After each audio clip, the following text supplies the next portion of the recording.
may shock you to know that understanding, stigma, and embarrassment are the main reasons why only 25% of Black people seek mental health treatment when needed. Hello, I am Elizabeth Dr. E. Carter, and today my presentation is called Breaking Barriers, Overcoming Emotional Tax and Thriving in Corporate Spaces. Today we'll be talking about what emotional tax is, the experiences that cause emotional tax and the effects of it, and I'll provide some solutions for you if you feel as if this is something that you're going through. First, what is emotional tax? And that normally happens in the Black population, especially those who are working in corporate environment.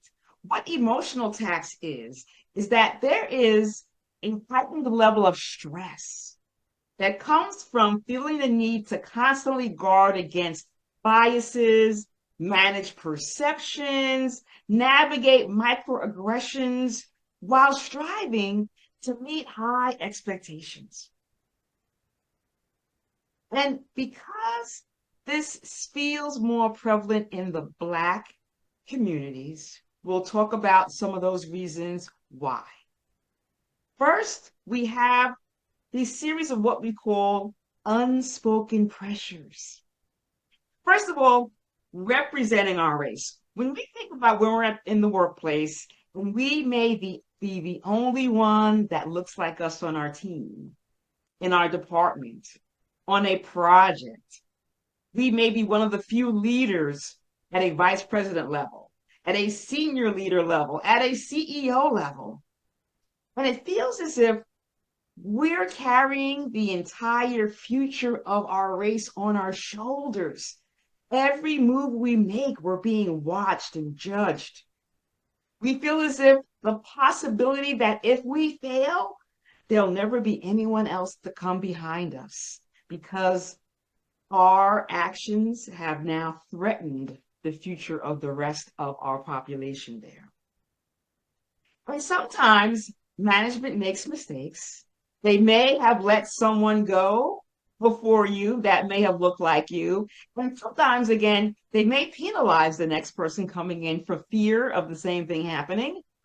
Or sometimes they somewhat coddle that next employee because they're so afraid. They don't want that person to leave like the other one did. They were so good. This one's so good. What could we do? It's pressure because it might seem to your peers that there's a little bit of favoritism there. The second is managing microaggressions because that is very prominent in workplaces. And we call it microaggressions because it's very subtle. Sometimes you're not quite sure if something's being said because they're being mean or they just don't know. They haven't asked the right questions. So what we do, we have to manage our sensitivity to determine, okay, we'll accept what they said, or might we need to address what they said? And that's pressure thinking about how to do that, especially if it may be a leader that's higher up than you in the organization. The other is competence, proving competence. And there's competence at work. Often we have imposter syndrome. We are not quite sure how we got to where we were. Maybe we think it's luck, right place, right time, but realistically, we have earned the right to be there. But in our mind, we're thinking we don't belong there. So we are challenging ourselves to make sure everybody else understands why we're there. And along with that, there are always these areas of barriers. The first one being at the individual contributor level, which is called broken rungs, where trying to get to that first managerial level seems to be very difficult. The other is what we call glass ceiling, where we feel as if there is a cap. We can see through the glass. We see things happening up through there, but we can't get there. We also have what's called a concrete ceiling, where ultimately you have no idea what's going on at any high level above you, and no one is even sharing with you what opportunities arise there if you make it there. And the last one is called a glass cliff assignment. That specifically, statistics have shown, is when a Black leader is given a role where they're probably more likely to fail than not. They are already walking into an essence of doom and destruction. They don't get the support, they don't get the resources or the people. And then when it does fail, leadership says, oh, we knew they couldn't do it because they had set them up to fail. The other part of the competence is to our families. When we think about generations, we may have been the first one to graduate college, the first one to get an advanced degree, the first one to make six figures. And often we are ensuring that we don't fail our family. We're thinking about what our parents went through, what our grandparents went through. We don't want to have to go through that same type of struggle. So we're really going out of our way, trying to do the right things in the office, exceeding expectations. And that's stressful. And you might even be part of a single family household where you are the one bringing in the money. That stress of what if you lose your job? What if something happens? What if they downsize? Where will we live? How will we survive? That's a lot of pressure that we put on ourselves. And that's the essence of emotional tax. And what that does to us, it depletes everything, our energy, our well-being. We start to lose our engagement at work. Everything seems as if, again, we're carrying this big weight on our shoulders. And what goes along with that is that we are always needing to be, say here, on guard, because we're trying to guard against all of the enemies. We're trying to guard against possible racism, possible microaggressions, possible everything. We're trying to be cautious in what we say and how we say it. We don't want to offend anybody. We don't want to have, our voice be too deep or too high, that for some reason that puts other people off. What goes along with that is we can't sleep because we are constantly having our brain going, thinking about what happened today. What did someone say? Should I look into it? Should I forget about it? Was it right? Was it wrong? How will I address it? If I say something, will I get fired? And you have headaches. You wake up with them, you go to sleep with them, they don't go away no matter how many aspirin you take. And the last is the reduced sense of psychological safety. And that is another area that is being more focused on in the workplace. People want to be able to come to work, first of all, and be themselves. They don't want to have to worry about who to trust, who not to trust, who's going to take their work, who's going to take credit for their work, who is trying to undermine what I am trying to do and my own career journey. Because a lot of times what we'll hear in that same space is when we're talking about what's going on and that we don't feel safe, then we're being challenged and we're told, oh, that's just how they are. That's how it works here. But that's not right. And again, we start to feel some kind of way in that we need to speak up. Do we want to speak up? What does that mean? And we suddenly start to not want to go to work.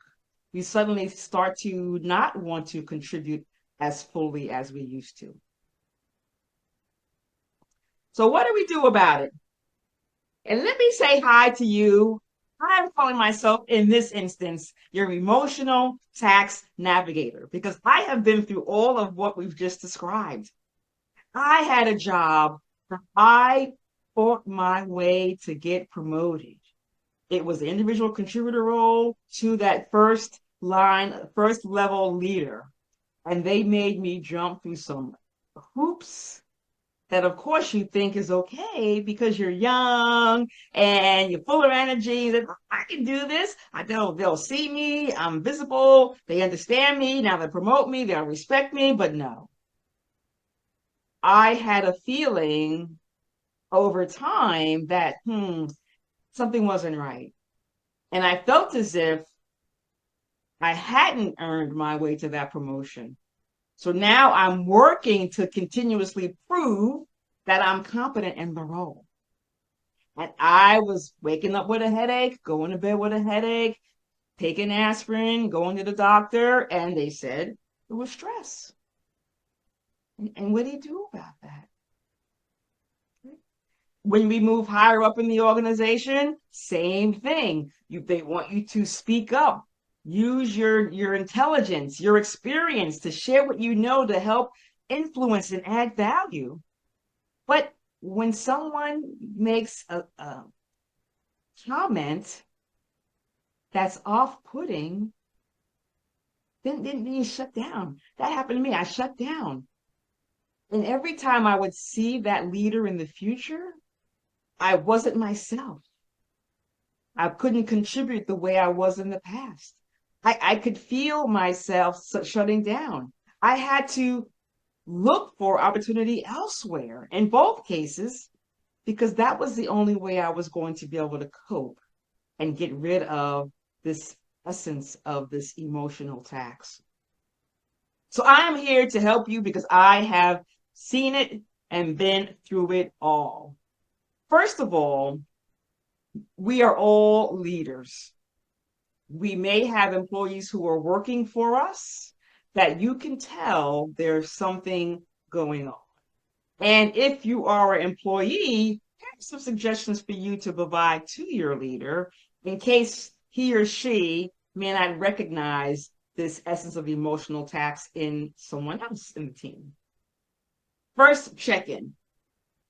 Always see how employees are doing, especially when they have been behaving in a certain way and then suddenly something changes. Maybe they are calling in sick or coming in late or going home early. They're not feeling well. Their work product isn't as at the same quality as it happened in the past. That means something is going on because all of us want to do well. We want to be stimulated and motivated by the work. If there is something else going on that's prohibiting us, then it's very recognizable. The problem sometimes is that the leader doesn't know how to address it. That's where relationships come in. You really have to know your team and be able to approach them and talk to them about what may be going on. Okay.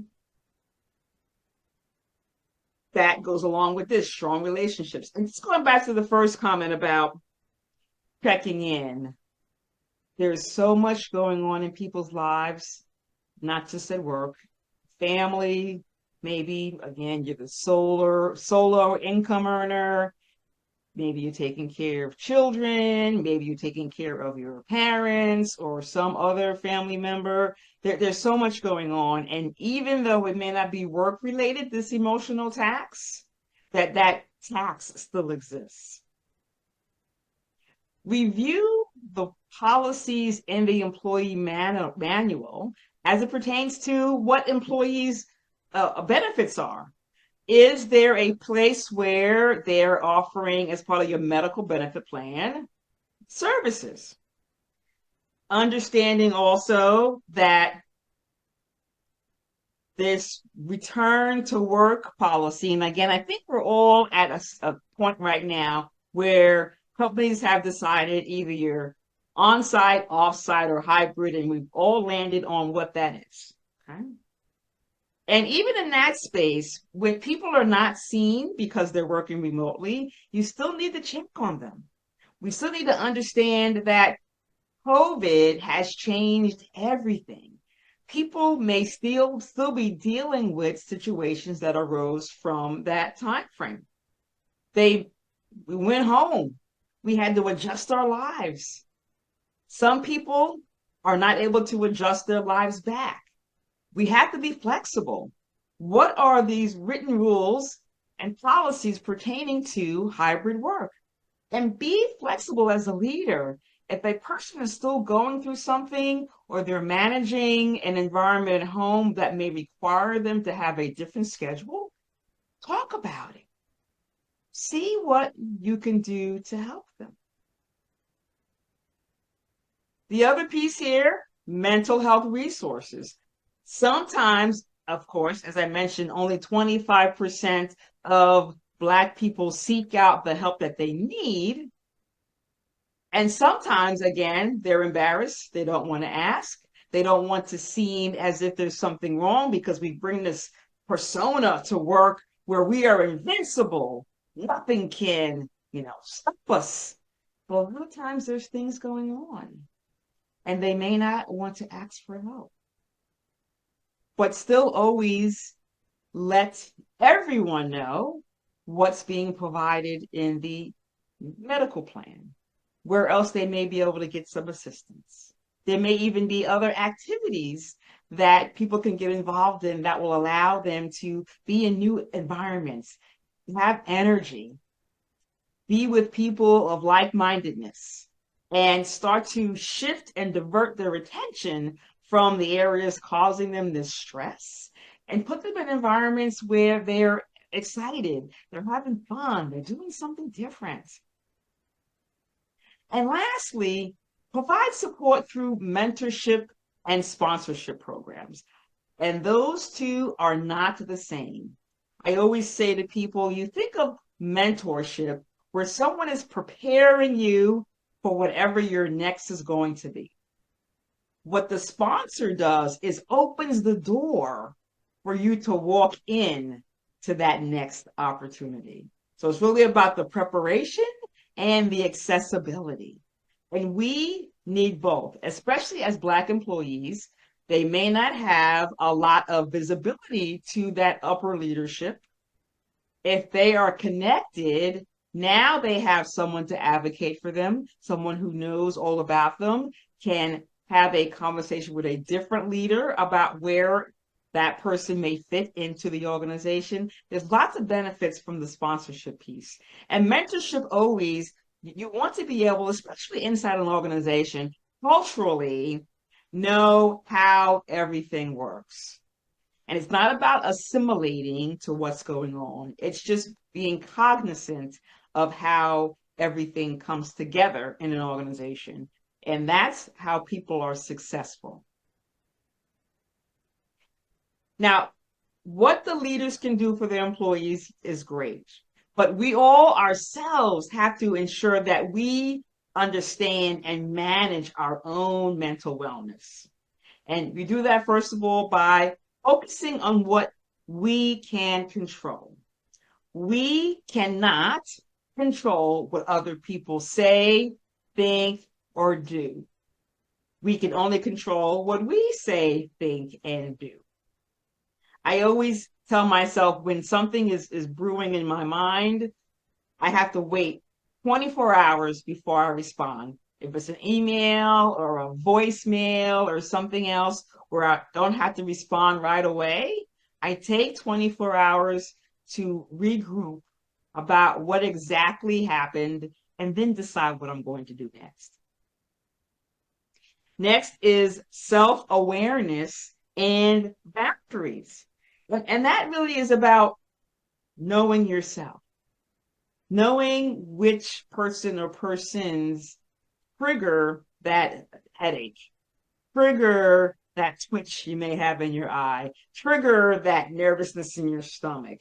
And it isn't about trying to avoid it, but it is recognizing when it happens and being able to say, how am I going to overcome this? What might I need to be doing differently so that when I am in that meeting, talking to that leader or engaging with this team, that I can manage my feelings and still operate in a sense of excellence and get the job done. And the other piece is self-care. And I love when people think self-care is going to the gym, exercising, getting our nails done. No, there's more to it than that. It's about taking the time to stop and not think. I know that's challenging because, again, we are all overachievers and there's constantly something going on that we're thinking that we need to do, forgot to do, would love to do, will never do, and our brain never stops. But we have to slow down and really think about our life and what's going on. Because with this emotional tax and the stress and what comes along with, we didn't even get to the things pertaining to heart problems, all types of problems physically, that all comes to being. And if you're not here, then what? So we really need to think about 100% care of everything from top to bottom. Advocating for yourself. Again, stepping back and saying, sometimes we need to speak up on what we're hearing, what we're seeing. If we are seeing something that we don't think is right, we have to speak on it. Whether you talk to HR, human resources, or sometimes they have an 800 number that's anonymous for employees to use, but be able to have a conversation. And if you get to the point where you're not seeing any change and you're starting to feel worse, it's time for a change. And we have to be brave enough to walk away. We are saving ourselves. Often we're saying, well, I can't leave. The money is good. I got to take care of my family or this or that. But guess what? If you're not there, you can't take care of them. If you're in the hospital, you can't take care of them. So think about yourself first. And guess what? The job, if you leave, they find somebody else to do it. And sometimes they need to find two people to do what you were doing all by yourself. So we never, ever think that the company will not survive without you. They will go right on without you. You need to think about and advocate for yourself first. And last is seek external support. If you're not comfortable reaching into the organization and seeing what benefit plans are available to you and what resources come with that, there's another one of many great organizations called NAMI, National Alliance of Mental Illness. They are a nonprofit organization. They are actually a grassroots mental health organization dedicated to building better lives for the millions of Americans affected by mental illness. Okay? So go to that site, see where there is a facility near you, and go check it out. Look for support groups, whether they are on Facebook or some other social media or even in your neighborhood. There's lots of people who are coming together to support each other. A lot of times it is just being able to speak and share what's going on, and that frees you. And interestingly enough, a lot of times we feel better talking to strangers than we do to our own family, because strangers don't judge. Family might. Family might say, are you sure? And even sometimes your peers or coworkers say that too. But remember, whatever you're thinking or feeling is true. Don't let anyone minimize that. So how am I working to empower, especially women, in the corporate workplace as we are all experiencing these elements of emotional tax? First of all, I have the Corporate Sisters Network. It is a Facebook group. And there I am working to empower women in this arena of sisterhood, of sharing. I do a 5-day challenge every month where I'm sharing one element of I'll say a barrier or a challenge that I see women going through in the corporate environment. Anything from confidence, networking, how to use assertive language, being able to balance thinking and feeling. That's, we're in that space and it's very difficult sometimes to make decisions. So as we are sharing and learning, that is helping women be able to overcome some of these challenges that may be causing them this essence of emotional attacks. If you go to Facebook and do a search on Corporate Sisters Network, you'll be able to join us. Love to have you. The second I have on my website, www.eac-appeal, that's two A's, two P's, EAL.com. I have a free resource called The Secrets to Elevate Your Value. It is a checklist based on my framework of 3 areas: set up, show up, and step up.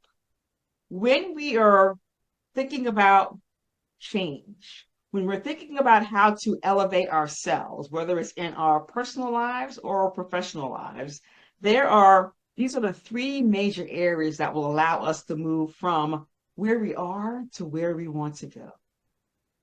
And it's set on these 3 questions. Are you set up to not be limited by the past? The second, when you show up, how are you equipped to do and be your best every day? And are you prepared for the future when you are asked to step up? Underneath each one of these questions, there are several suggestions I provide to you as tools for you to be able to elevate your value. This will allow you to have a fulfilling life, be able to overcome or avoid or remove yourself from having this essence of emotional attacks, and you'll thrive, you'll be excited, and that's why I am sharing this with you today. I appreciate you joining me in my presentation pertaining to emotional attacks. I am Elizabeth Dr. E. Carter. Thank you so much. I will see you soon.